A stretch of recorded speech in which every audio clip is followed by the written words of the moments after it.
ओम शांति। हमारे चैनल में आप सभी का स्वागत है।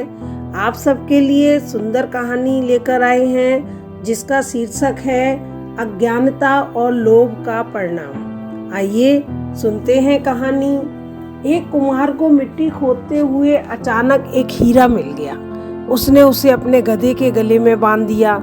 एक दिन एक बनिए की नज़र गधे के गले में बंधे उस हीरे पर पड़ गई।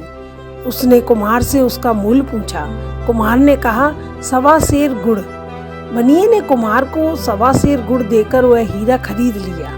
बनिए ने भी उस हीरे को एक चमकीला पत्थर समझा था, लेकिन अपनी तराजू की शोभा बढ़ाने के लिए उसकी डंडी से बांध दिया।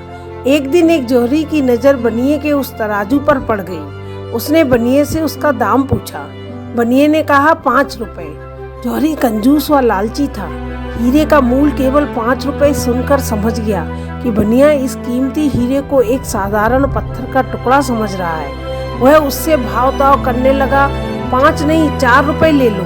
बनिए ने मना कर दिया क्योंकि उसने 4 रुपए का 1.25 सेर गुड़ देकर खरीदा था। जौहरी ने सोचा कि इतनी जल्दी भी क्या है, कल लाकर फिर कहूँगा। यदि नहीं मानेगा तो 5 रुपए देकर खरीद लूँगा। संयोग से 2 घंटे बाद एक दूसरा जौहरी कुछ जरूरी सामान खरीदने उसी बनिए की दुकान पर आया। तराजू पर बंधे हीरे को देखकर वह चौंक गया। उसने सामान खरीदने के बजाय उस चमकीले पत्थर का दाम पूछ लिया। बनिए के मुख से 5 रुपए सुनते ही उसने झट जेब से निकालकर उसे 5 रुपए थमाए और हीरा लेकर खुशी खुशी चल पड़ा। दूसरे दिन वह पहले वाला जौहरी बनिए के पास आया। 5 रुपए थमाते हुए बोला, लाओ भाई, दो वह पत्थर। बनिया बोला, वह तो कल ही एक दूसरा आदमी 5 रुपए में ले गया। यह सुनकर जौहरी ठगा सा महसूस करने लगा। अपना गम कम करने के लिए बनिए से बोला, अरे मूर्ख, वह साधारण पत्थर नहीं, 1 लाख रुपए कीमत का हीरा था।